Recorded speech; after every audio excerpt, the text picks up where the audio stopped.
A new world driven by new media. This is a very peculiar moment in media history. Analyzing the media's role in shaping modern history. The Listening Post at this time on Al Jazeera. From local traders to international finance, it's commerce that makes the world go round. For global companies and developing markets, communication is the currency, and information is the most valuable commodity. Counting the cost at this time on Al Jazeera.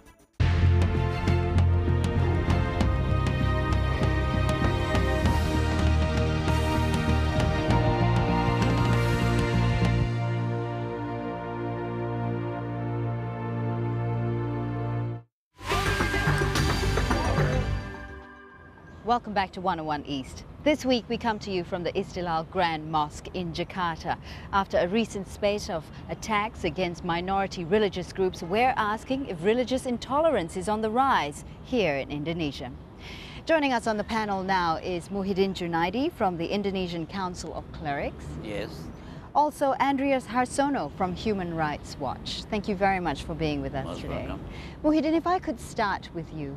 Indonesia has been held up as an example of a mainly or a majority Muslim nation that's moderate and embraces diversity and democracy.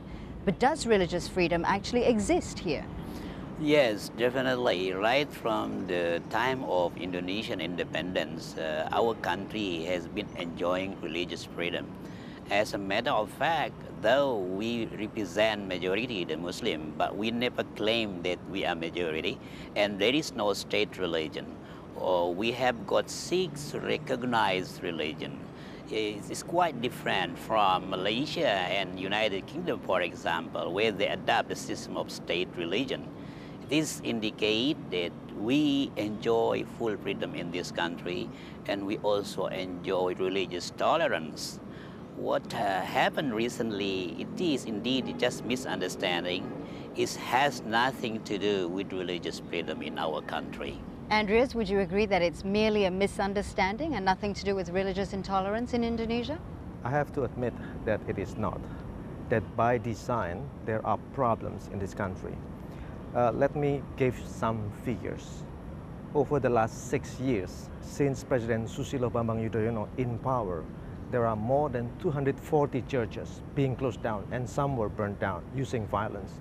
And over the last 10 years, there were 10 Ahmadiyya mosques which are also being closed down using violence. Well, let me ask you, why then? Why is this rise of attacks against these minority religious groups?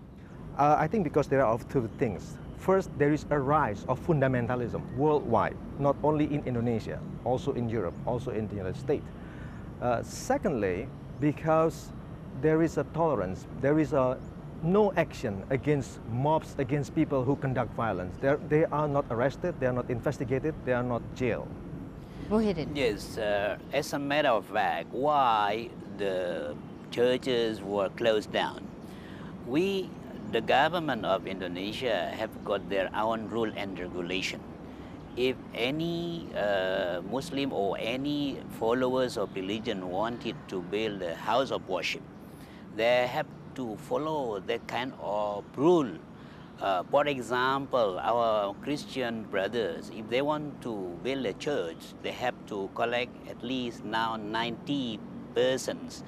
In addition to that, they have to get approval from 60 members of the society that can support the plan of the house of worship as a church. Let me just stop you there and ask Andreas, what do you think of this? I mean, Muhyiddin is saying that this is merely a misunderstanding, that these churches were built illegally. Is that the case? Well, there are some which did not get the legitimate signature. But there are many who got all of the signature, who got all of the permit, but still they are being closed down because of mob attacks. The thing is, no one was arrested for attacking churches. This mob that you're talking about, who are they and why hasn't there been any action against them? Oh, they are using a lot of organizations, the Defenders of Islam Front. There are many organizations, militias, they are armed, they are violent, they are burning places, they are attacking priests, etc., etc. Muhyiddin, I see you nodding. You would agree that there have been attacks against minority religious groups. It's not merely a misunderstanding, is it? Honestly speaking, we, Indonesia, is well known as the paradise of religious tolerance. Regarding the Ahmadiyyas, you know, Ahmadiyya we consider is non-Muslim right from the beginning. Because even in the birthplace of Ahmadiyya, Ahmadiyya is considered as a minority non-Muslim group. But surely they must be allowed to be to worship. They must be allowed to do what they want. They are given freedom to practice their own religion, provided they don't take the name of Islam. Who are you to say what is Islam and what is not Islam? Of course, like... There are different sects of Islam, isn't there? There are different branches. I don't agree to say that, sects. We have got only different school of thought. It's not sect. And is the Ahmadiyya a different school of thought? Ahmadiyya is not school of thought. Ahmadiyya is a kind of faith, whereas they have already tarnished the teaching of Islam itself. Therefore, we never agree to somebody who claim themselves Muslim, but they violate the teaching of Islam. You're talking about the Ahmadiyya sect here, but what about the burning of the mosques? What about attacks against Jewish synagogues? Those who burn and attack the house of worship, they deserve to be given a punishment by the government. Would you agree with Andreas that there is a rise in fundamentalist Islam here in Indonesia? No, to a certain extent, I don't agree with him, because he has got a full right to say that.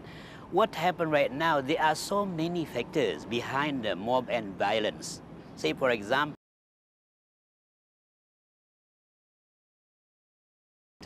and so forth. So you just cannot blame that because of the group of radical, and I could say those who use Islam as the pretext to attack somebody. In fact, they have nothing to do with Islam itself. Islam is the teaching of peace. The Constitution allows for here Not the in Constitution. Indonesia. It was only a presidential decree made in 1965 by President Sukarno. And that allows for 6 main religions here in Indonesia. Is it right that the state be allowed to worship and what they worship? I don't think the state should do that. That's why I said that by design, Indonesia is flawed, because its constitution says that there is religious freedom.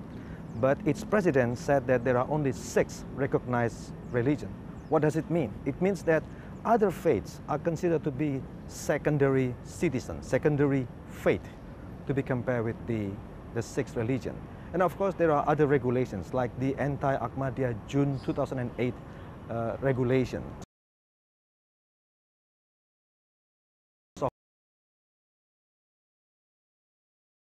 Worship regulation, but in fact it only affects the Christian churches or other minority religions. It does not affect when people building a mosque. They don't necessarily take so many signatures that have to be submitted by the neighboring area. Muhyiddin, what is your reply? No, I don't think so. Even we Muslim, if we want to build a mosque, we need to get approval from those who live around the area.